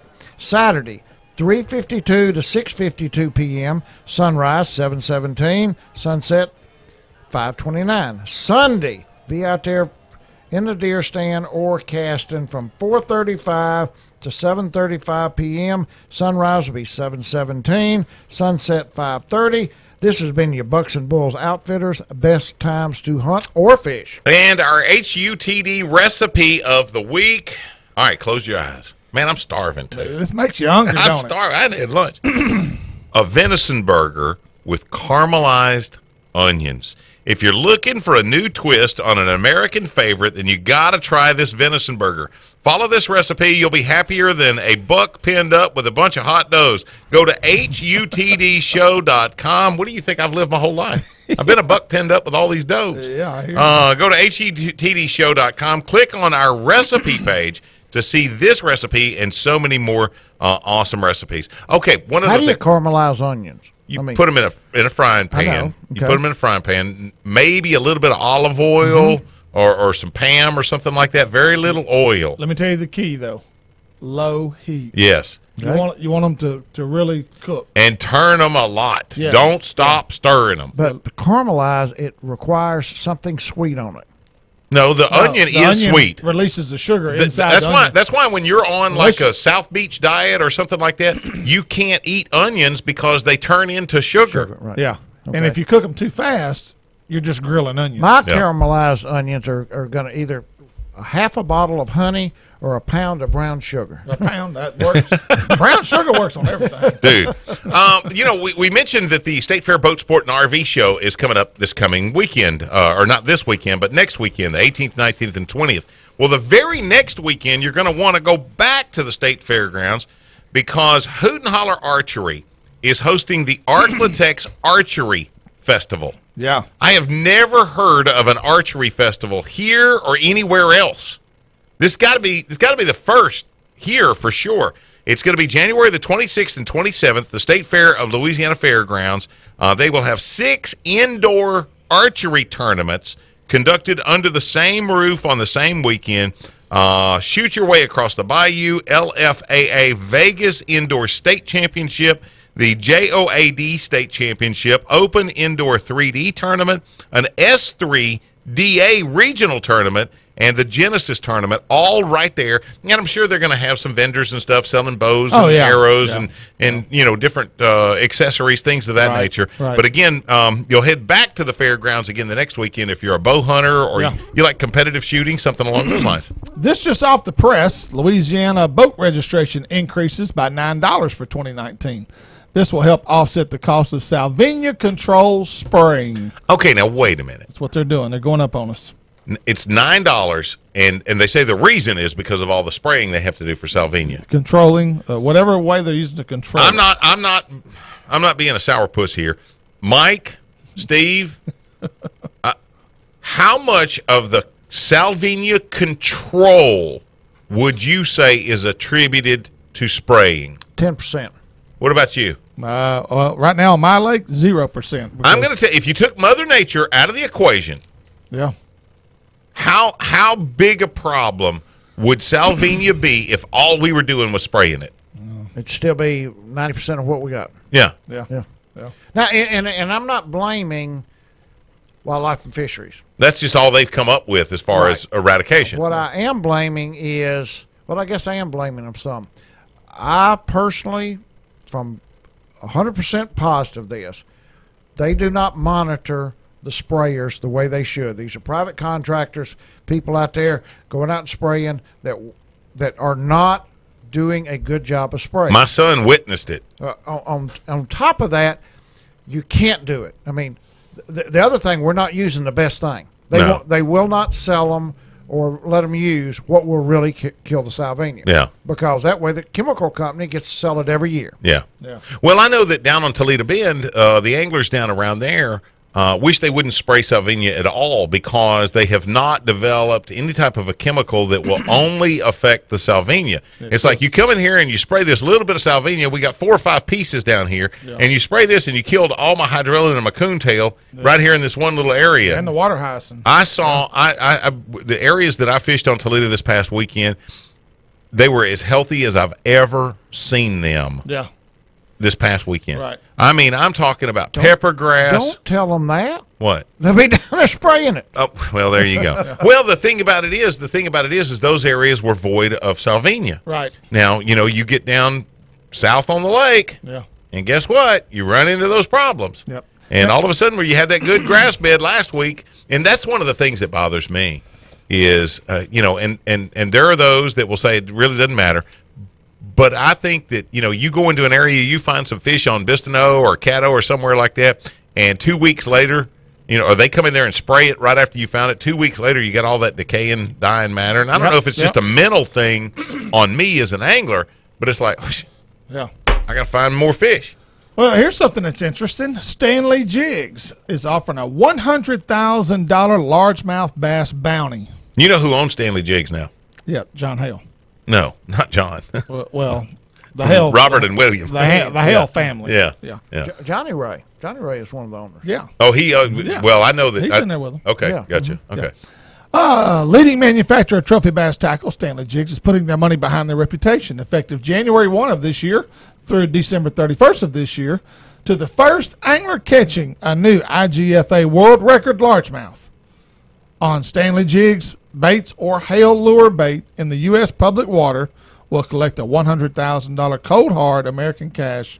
Registration begins December 29th of 2018, and there is no cost to enter. I don't know why every lure manufacturer in the world doesn't do something like that. Yeah, true. Put a bounty on it. That way there's some incentive for somebody to use your product and possibly catch that world record. Yep. You're exactly right. Again, it has to be American waters. It's only largemouth bass. Must be within the continental U.S. It's a 1-year promotion. In order to be eligible, the fish that is caught must be certified at 22 pounds, 6 ounces or larger. That goes to that 2 ounce difference. It's got to be a 2 ounce difference. So, now, does it say anywhere in there it's got to be on public? Yes, it cannot be on private body of water. Dang, I'm out. Yeah, I was just fixing to catch it. Any winner, regardless, where am I at here? Any winner, regardless of issue, must submit to and pass conclusive manner a polygraph examination, which that doesn't shock anybody. Well, it would. Yeah. All tournament waters must have been open to the public for fishing for at least 1 year immediately prior to the promotion. Let's see here. What are the little things that I highlight here? After receipt of completed and signed claim documentation by the SCA or an SCA designated independent judging organization. You lost me. It's $100,000 if you win. They win. may conduct an investigation into how you caught it and where you caught it. We're good. So. All right. And again, it's $100,000. Let's go back to this $9 more you're going to charge me to go spray Bistineau. Yeah, if you got a 20-foot boat, you've been paying $39. Now you're going to pay $48 to register. How much did it go up for like duck boats? Like a 15, 16-foot boat? $9. All of it's $9 across the board. I don't ever get numbers on mine. I just run out there before daylight and run back. So, there you go. So what do you think? Money being put to good use, Gary. Do you think we'll be blessed with a hard freeze long enough to make an impact on the Salvinia this year, or by the championship of the Boss Tournament Trail, and at some point Mike's going to give us the lakes, Will Salvinia be a player? I do not think it will be an issue this year. Okay. I really don't. Good. What about you? My wife asked me the other day, if the freeze kills the salvinia for y'all, why don't they spray it with liquid nitrogen? That's somebody's doing that. Really? Mm-hmm. My wife come up with that. I thought, well, that's a good idea. I don't know. And you know, she had her dumb moment when she said "I do," but you know, for all those other moments, you know, that's as far as the ball schedule goes. I'll tell everybody I told you that a while ago in the bathroom because I didn't want you to keep looking at me. I had a schedule yesterday, and I had to erase it and start over today because of the high water. All right.